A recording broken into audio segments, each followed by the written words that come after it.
Ce qu'on observe souvent, c'est que beaucoup de gars font la même chose, peu importe ce qui se passe dans la conversation.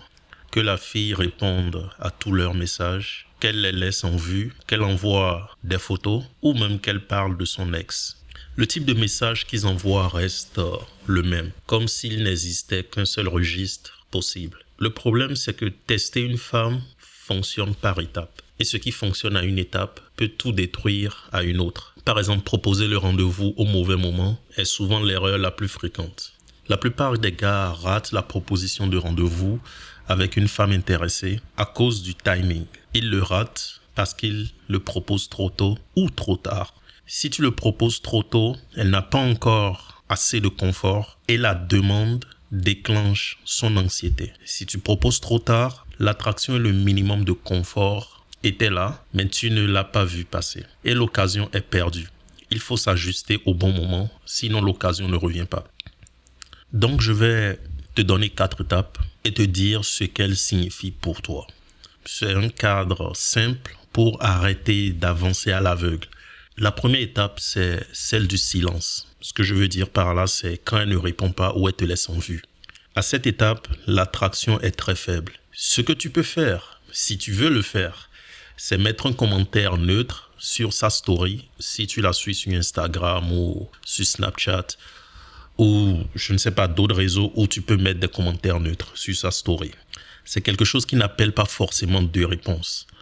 Par contre, ce que tu ne fais pas, c'est proposer quand même un rendez-vous, envoyer un second message quand elle t'a laissé en vue. Ce que je veux dire par là, c'est que si tu discutais avec elle par iMessage et elle t'a laissé en vue, l'erreur, c'est d'envoyer un deuxième message de ce côté, c'est-à-dire dans iMessage. Tu peux, par contre, comme je l'ai dit, si tu as son Instagram, faire un commentaire neutre sur une story. Donc, il ne faut pas envoyer de deuxième message. Pire, il ne faut vraiment pas lui demander pourquoi elle ne répond pas.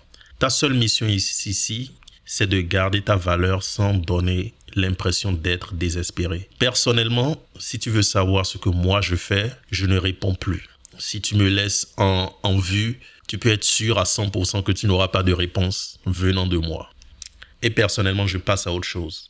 Mais je sais qu'il y a des gars qui essaient de forcer, qui veulent quand même tenter quelque chose. Donc, la tactique de la story, Snapchat ou Instagram peut aider les forceurs. Même si je doute honnêtement, pour avoir déjà été dans la situation où je force 1 ou 2 fois, je doute vraiment que ça aboutira au final, mais tu peux quand même tenter. L'étape 2, c'est l'étape du test, c'est-à-dire quand elle te critique, elle te provoque, ou pire, elle mentionne d'autres hommes. C'est un réflexe presque instinctif parce que beaucoup de femmes testent les hommes sans même en avoir conscience. Si tu te défends, tu perds des points. Si tu te justifies, pareil. Ce qui fonctionne, c'est ignorer, retourner ça en blague ou répondre par quelque chose de complètement inattendu par rapport à ce qu'elle vient de dire. À cette étape non plus, ce n'est pas le moment de proposer un rendez-vous. L'attraction est en train de se construire. Elle n'est pas exactement sûre de toi. Il y a l'étape 3. Là, c'est quand la conversation est fluide. Ça avance bien. Parfois, il y a même des messages vocaux, ce qui est très bon. C'est là que tu peux proposer le rendez-vous. La conversation devient naturelle. Il y a de l'échange, il y a un vrai rythme. Et c'est ici qu'il faut proposer. Idéalement, pas par message, mais par appel. Si tu attends trop longtemps et que tu passes à l'étape 4 sans avoir rien proposé, tu as raté ta fenêtre de tir. Maintenant, l'étape 4. En fait, à l'étape 4, c'est là que l'attraction est confirmée. C'est-à-dire qu'elle envoie des photos, elle réagit fortement, sous-entend une rencontre. C'est une étape d'urgence. Si tu es à l'étape 4 et que tu continues simplement à échanger des messages, tu vas perdre cette dynamique. Elle t'a envoyé un signal clair. Ne pas agir, c'est lui laisser entendre que tu n'as pas le courage de passer à l'action. Ou pire, que tu n'es pas vraiment intéressé. Le rendez-vous doit se proposer maintenant, pas demain. Maintenant, comment repérer ces 4 étapes en temps réel? Je vais te donner quelques repères concrets pour que tu saches un peu à quelle étape tu es à tout moment. Quand tu as des réponses longues, tu as des questions sur ta vie, elle partage quelque chose de personnel sans que tu lui aies demandé, Si tu es le type à mettre des stories, elle réagit à tes stories, elle t'envoie des photos, elle mentionne une activité qu'elle aime. Souvent, c'est une invitation implicite à proposer quelque chose autour de ça. Si tu rates ces différents signaux, tu restes bloqué à l'étape 3, alors que tu pourrais déjà être en train de planifier le rendez-vous. Comment proposer un rendez-vous sans déclencher de l'anxiété? Idéalement, il ne faut pas le faire par message, à moins que tu sois vraiment sûr de son intérêt. Il faut le faire par appel ou par FaceTime. Personnellement, je le fais par message parce que, honnêtement, j'en ai rien à foutre.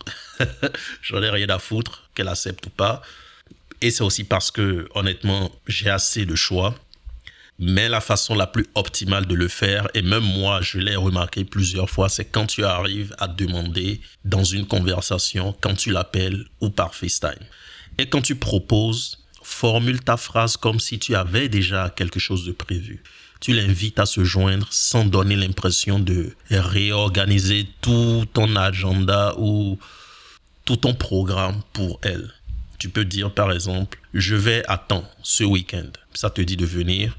Ou je vais à temps. Est-ce que tu aimerais venir? On peut coordonner ça ou quelles sont tes disponibilités? Tu ne veux juste pas faire quelque chose juste pour elle, même si honnêtement, dans la plupart des cas, tu vas faire quelque chose juste pour elle, mais ça doit être quelque chose que tu aimes aussi faire. Donc, si elle aime faire quelque chose et tu es intéressé par la chose aussi, là, tu peux l'amener à faire ça avec toi. C'est très différent de est-ce que tu serais peut-être libre si jamais tu veux, on pourrait... Bref, cette dernière phrase en particulier, c'est celle de quelqu'un qui a peur d'un refus. Maintenant, qu'est-ce que le timing révèle sur toi? C'est-à-dire la catégorie dans laquelle tu te places par défaut. Demander trop tôt révèle sur toi que tu es un gars impatient. Si tu proposes un rendez-vous à l'étape 1 ou 2, tu n'as pas lu proprement la situation. Elle perçoit ça comme de la précipitation. Soit tu manques de discernement, soit tu manques de confiance. Dans les deux cas, le signal est envoyé, l'occasion est généralement perdue. Et à travers les années, ou du moins quand je grandissais, il y a certaines personnes qui disaient en fait « Oh non, dès que tu commences à parler à une fille, il faut lui proposer le rendez-vous directement. » Est-ce que c'est quelque chose qui peut fonctionner? Oui, mais ça c'est uniquement si la fille est vraiment intéressée, c'est-à-dire elle est très très intéressée. C'est là que ça peut fonctionner. Mais la réalité est que la plupart d'entre vous, et même moi, c'est rare qu'on tombe sur des femmes qui sont vraiment intéressées. Elles sont peut-être intéressées ou peut-être elles ne sont pas entièrement sûres parce qu'elles ne sont pas entièrement confortables. Donc, il faut avoir du discernement et la mener un peu au niveau où elle est confortable. En réalité, très souvent, elle peut être très intéressée, mais c'est juste le confort qui va l'empêcher de sauter le pas du rendez-vous. Et c'est ce que cette, stratégie de demander trop tôt le rendez-vous ne prend pas en compte. Parce que quand tu fais ça, tu perds ta chance avec des femmes qui étaient intéressées, mais c'est juste qu'elle n'est pas encore assez confortable. Parce que la réalité est que elles ont beaucoup de choix, donc elle doit décider, même si elle est intéressée par toi, elle doit décider, elle doit se réchauffer légèrement. On ne dit pas de lui parler pendant 2-3 semaines, non, c'est pas tous les jours, c'est pas de ça qu'on parle, mais tu dois créer un minimum de confort. Et aussi avec tous les documentaires Netflix sur les soi-disant serials, je ne sais pas comment YouTube punit ce langage, donc, mais vous avez une idée. Tous ces gens des années 80, 90 qui faisaient du mal aux femmes et tout, c'est le type de choses que les femmes regardent sur Netflix. Donc, il y en a beaucoup qui sont même réticentes à te voir très tôt. Donc, il faut se donner, il faut juste avoir le discernement et voir. Et moi, honnêtement, je pense que c'est ce qui fonctionne le mieux. Il faut juste un peu mieux te positionner. Tu dois créer un peu de confort. Maintenant, qu'est-ce que ça révèle sur toi si tu attends trop longtemps avant de lui proposer? Parce qu'il y a demander trop tôt, comme j'ai dit, qui montre que tu es impatient, mais il y a aussi demander trop tard. Si tu attends que tout soit parfait, que tu sois certain à 100%, en réalité, tu manques ta fenêtre de tir. Elle a montré de l'intérêt, tu n'as rien fait, elle reclasse la relation. Celui qui agit au bon moment est perçu comme quelqu'un de sûr de lui, pas celui qui attend le signal parfait. Maintenant, ces 4 étapes ne sont pas une formule rigide. C'est plus une boussole pour que tu saches un peu quand tu testes une femme où tu te retrouves un peu. parce que je pense que c'est le plus gros problème de beaucoup de gars. Certaines conversations avancent vite, ça c'est vrai. Il y a certaines conversations qui vont avancer vite. D'autres peuvent être bloquées à l'étape 2 pendant longtemps parce qu'elles te testent beaucoup. Et c'est souvent un signe d'intérêt, pas de désintérêt. Maintenant, ça dépend de toi si tu as la patience de passer à travers tout ça. Moi, personnellement, je n'ai pas forcément la patience.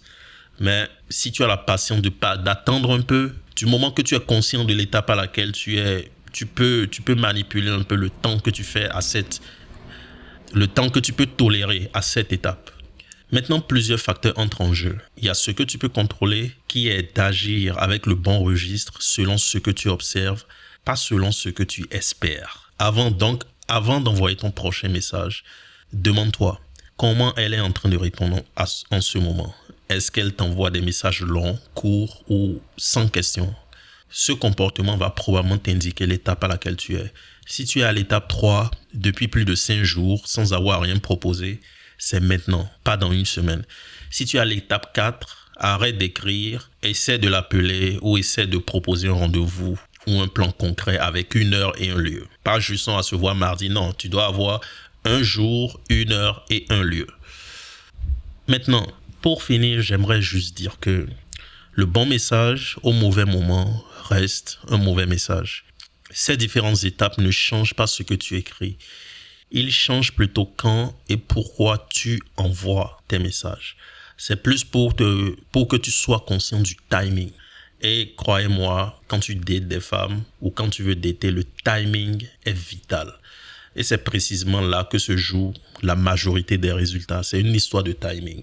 Si tu avais rencontré une femme il y a 1 semaine, ça aurait fonctionné. Tu la rencontres aujourd'hui, elle est déjà engagée avec un gars. Donc, le timing est important et il faut être toujours conscient du timing. Mais cette tactique que je viens de vous donner est la meilleure à utiliser, en particulier avec les filles rencontrées en ligne. Parce que de nos jours, c'est clair que rencontrer des femmes en ligne devient de plus en plus, ou est même déjà le plus gros canal. Donc là, on doit se demander, est-ce qu'on veut se plaindre? Oh non, les femmes ceci, les femmes cela. Est-ce qu'on veut faire ça ou est-ce qu'on veut mettre en place des stratégies pour réussir? Donc, c'était tout pour moi pour cette vidéo. On se dit à la prochaine.